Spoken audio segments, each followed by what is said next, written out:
not a game, it's a rich thing.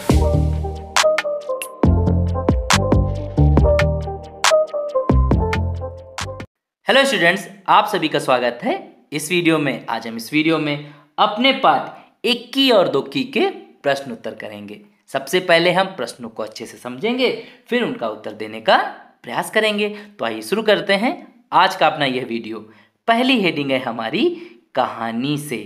कहानी से का मतलब क्या होगा कि इन 3 प्रश्नों के उत्तर हमें अपनी कहानी के आधार पर देना है। देखते हैं पहला प्रश्न क्या है। क्या बूढ़ी अम्मा पहले से जानती थीं कि इक्की और दुक्की उनके घर आने वाली हैं? तुम्हें कैसे पता चला? अब आपको बताना है क्या बूढ़ी अम्मा पहले से जानती थी कि इक्की और दुक्की उनके घर आने वाली हैं, और आपको कैसे पता चला? तो मुझे भाई देखो ऐसे पता चला, और मैंने उत्तर भी लिखा है। हाँ, बूढ़ी अम्मा पहले से जानती थी कि इक्की और दुक्की उनके घर आने वाली हैं। मुझे यह इस बात से पता चला जब बूढ़ी अम्मा ने दोनों से कहा कि मैं तुम्हारी ही राह देख रही थी। जब बूढ़ी अम्मा ने दोनों से कहा, इक्की और दुक्की से कहा, मैं तुम्हारी ही तो राह देख रही थी। इससे क्या पता चलता है? इससे पता चलता है कि बूढ़ी अम्मा को पहले से ही पता था कि इक्की और दुक्की आने वाली हैं। हम भी तभी किसी का वेट करते हैं जब हमको पता रहता है कि वो आने वाला है। अब देखते हैं अगला प्रश्न क्या है। दुक्की का मेहंदी की झाड़ी और गाय पर ध्यान क्यों नहीं गया? इसका उत्तर होगा दुक्की को बूढ़ी अम्मा से बाल पाने की जल्दी थी। इसी जल्दबाजी में उसका ध्यान मेहंदी की झाड़ी और गाय पर नहीं गया। भाई दुक्की तो फटाफट दौड़ रही थी, सर पर दौड़ रही थी। बूढ़ी अम्मा से क्या चाहती थी वो? कि उसके सारे बाल उगा दें। इसी जल्दबाजी में जो हमारी दुक्की थी उसने मेहंदी की झाड़ी और गाय पर ध्यान नहीं दिया होगा। अब देखते हैं आगे क्या है। इक्की ने झाड़ी और गाय की मदद कैसे की? कैसे मदद करी?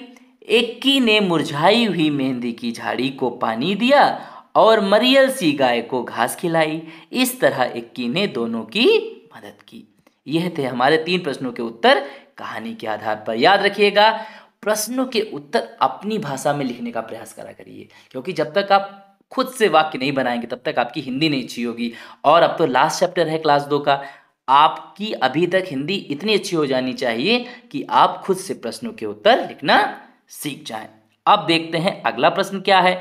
अगले प्रश्न की हेडिंग है मेहंदी। आइए जानते हैं मेहंदी के बारे में हमसे क्या पूछा गया है। मेहंदी की झाड़ी ने इक्की को लगाने को मेहंदी दी। मेहंदी की झाड़ी से लगाने के लिए मेहंदी कैसे तैयार की जाती है? पता करो और सही क्रम में लिखो। अब आपको बताना है कि मेहंदी की झाड़ी से आप लगाने के लिए मेहंदी कैसे तैयार करेंगे। इस प्रश्न का उत्तर आप अपनी मम्मी से पूछिए, आपकी दीदी से पूछिए, वो बहुत ही अच्छे से बता पाएंगी। मैंने यहाँ पर बताया है, पहले मेहंदी की झाड़ी से मेहंदी की पत्तियों को तोड़ते हैं, फिर उन्हें अच्छी तरह पानी से धुलते हैं। इसके बाद इन पत्तियों को सिलबट्टे पर पीसा जाता है। चित्र में देखिए, यह है सिलबट्टा, और इस पर अच्छी तरीके से मेहंदी की पत्तियों को पीसा जाता है। अब हमारी मेहंदी लगाने के लिए तैयार है। इसे आप अपने हाथों पर, पैरों पर या सिर पर लगा सकते हैं। तो यह क्रम है मेहंदी की झाड़ी से, ओरिजिनल पत्तियों से एक मेहंदी की पेस्ट बनाने का, और उसके बाद अपने हाथों पर मेहंदी लगाने का। लड़कियां अपने हाथों पर मेहंदी लगाती हैं, वो सब जानती हैं कि किस तरीके से तैयार किया जाता है। अगर आपको नहीं पता है तो अपनी मम्मी से पूछिए, अपनी बड़ी दीदी से पूछिए। अब बढ़ते हैं आगे और देखते हैं अगला प्रश्न। मेहंदी जब रचाई जाती है तब उसका रंग गाढ़ा होता है और धीरे धीरे फीका पड़ता जाता है। किन किन चीज़ों का रंग कुछ समय बाद फीका हो जाता है? फीका का मतलब डल हो जाता है या फेड हो जाता है। मेहंदी, सूती कपड़े। अब आपको यहाँ पर उन चीज़ों के नाम लिखने हैं जिनका रंग पहले तो बिल्कुल अच्छा रहता है, लेकिन थोड़े दिनों बाद फेड हो जाता है, फीका पड़ जाता है। आइए देखते हैं क्या क्या लिखा है मैंने यहाँ पर। घर का पेंट, रंगीन कागज का रंग। आपने देखा होगा कि घर पर पेंट किया जाता है और फिर कुछ समय के बाद वह फीका पड़ जाता है। सेम चीज़ आपके रंगीन कागज़ के साथ होती है। अगर आपने कभी कोई प्रोजेक्ट बनाया होगा तो आप देखिएगा, पहले तो बिल्कुल नया नया रहता है, थोड़े दिनों बाद बिल्कुल डल हो जाता है। और कुछ चीज़ों के नाम भी मैंने यहाँ पर बताए हैं। पानी की टंकी का रंग, छत पर देखिएगा जब नई नई पानी की टंकी रहती है तो उसका रंग बिल्कुल डार्क सा अच्छा सा रहता है। फिर क्या होता है, थोड़े दिनों बाद बिल्कुल डल हो जाता है, पुरानी सी हो जाती है। गाड़ियों का रंग, गाड़ी भी जब नई नई आती है तो बिल्कुल चमकती है, शाइन करती है, लेकिन देखिए थोड़े दिनों बाद, 1 साल या 2 साल बाद आप जान जाएंगे कि ये पुरानी गाड़ी है, क्योंकि उसका रंग फीका हो जाता है। आप कुछ चीज़ों के नाम और ऐड कर सकते हैं अपने अनुसार और इस प्रश्न को कर सकते हैं। अब बढ़ते हैं आगे और देखते हैं अगला प्रश्न क्या है। नीचे दी गई जगह में अपनी हथेली को रखो। अब इसके चारों ओर पेंसिल फिराओ, लो बन गया तुम्हारा हाथ।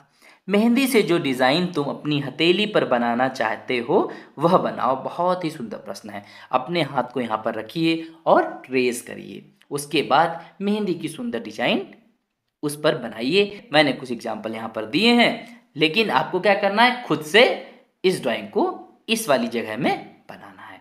अब बढ़ते हैं आगे और देखते हैं अगला प्रश्न। अपने मन से अब आपको कुछ सोचना है इस फूल की तरह। कहानी में दोनों बहनों का नाम उनके बालों की संख्या पर पड़ा। सोच कर खाली जगह में नाम लिखो। यहाँ पर बालों की संख्या लिखी है 1, 2, 100, 0। पूरा नाम यहाँ पर लिखा है और यहाँ छोटा नाम लिखा है, जैसे 1 केस वाली 21, 2 केस वाली 2 बहुत ही अच्छा प्रश्न है, बिल्कुल अच्छे से करेंगे हम लोग। अब यहाँ पर बालों की संख्या क्या है, 100, तो नाम क्या बन सकता है, 100 केस वाली, और छोटा नाम बन जाएगा 100 की। अब ये तो है शून्य, हिंदी में इसको बोलते हैं शून्य, लेकिन चलिए इंग्लिश के नाम के साथ इसको कुछ करते हैं नया सा, 0। अब क्या हो जाएगा, 0 केस वाली, छोटा नाम हो जाएगा 0 की। अगर शून्य से बनाएंगे तो 0 केस वाली, 0 की। इस तरीके से आप नाम बना सकते हैं, जिसके जितने बाल उसके वैसे नाम, तिक्की, चौकी, इस तरीके से आप नाम बना सकते हैं। अब बढ़ते हैं आगे और देखते हैं अगला प्रश्न क्या है। तुम्हारे वाक्य, नीचे कुछ वाक्य लिखे हैं, हर वाक्य में एक मोटा शब्द छपा है। उनकी मदद से तुम अपने मन से सोचकर वाक्य बनाओ और कक्षा में बताओ।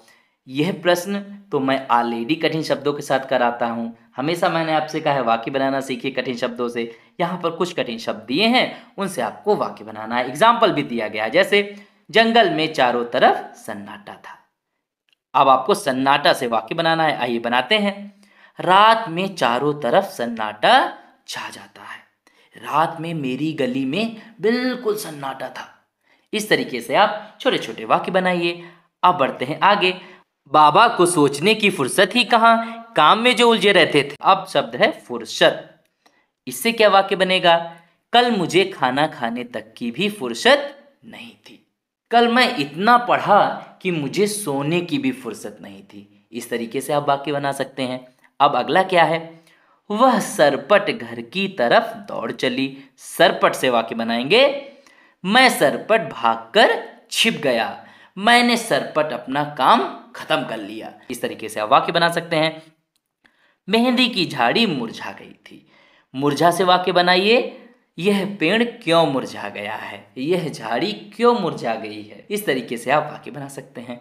अब देखते हैं अगला प्रश्न, जिसकी हेडिंग है नाम काम। बहुत ही इंपॉर्टेंट प्रश्न है भाई, ये अच्छे से समझिएगा। यह प्रश्न आपका पीछा 12th क्लास तक नहीं छोड़ने वाला है, कभी भी नहीं छोड़ने वाला है, तो अच्छे से प्रश्न को समझेंगे। इक्की ने देखा कि एक मरियल सी गाय पेड़ से बंधी हुई थी। इक्की, गाय और पेड़ नाम वाले शब्द हैं, देखा और बंधी काम वाले शब्द हैं। कहानी में से ऐसे 5-5 शब्द और छांट कर लिखो। अब यहाँ पर आपको नाम वाले शब्द और काम वाले शब्द के बारे में बताया गया है। अगर इसे बहुत अच्छे से समझना है तो ऊपर आई बटन आ रहा है, दोनों वीडियो मैंने बनाए हुए हैं। यहाँ पर देखिए आई बटन, नाम वाले शब्द और काम वाले शब्द दोनों को फटाफट देख लीजिएगा, जिससे आपका कॉन्सेप्ट और अच्छा क्लियर हो जाएगा। मैं अभी आपको यहाँ पर अच्छे से बताने की कोशिश करता हूँ शॉर्ट में। नाम वाले शब्द, नाम वाले शब्द का मतलब होता है ऐसे शब्द जो किसी के नाम हो या जिन्हें हम देख सकें या फील कर सकें। जैसे पानी को हम देख सकते हैं तो नाम वाला शब्द, कपड़े को हम देख सकते हैं तो नाम वाला शब्द, हवा को हम महसूस कर सकते हैं तो नाम वाला शब्द, गर्मी को हम महसूस कर सकते हैं, फील कर सकते हैं तो नाम वाला शब्द। तो अब हम नाम वाले शब्दों को यहाँ पर लिखेंगे कहानी से। अम्मा, बाबा, गर्मी। अम्मा को देख सकते हैं, बाबा को भी देख सकते हैं, गर्मी को महसूस कर सकते हैं। अगला शब्द क्या है? पानी। एक आखिरी शब्द आप स्वयं से लिखेंगे, खुद से लिखिए ढूंढकर। अब बढ़ते हैं काम वाले शब्द की तरफ। वो शब्द जो हमें बताते हैं कि कुछ किया जा रहा है, डूइंग वर्ड्स। ऐसे शब्द जैसे आप उनको पढ़ें तो आपको लग जाए कुछ किया जा रहा है, जैसे खाना खाना। ठीक है, एक खाना का मतलब फूड हो गया और एक खाना का मतलब ईटिंग।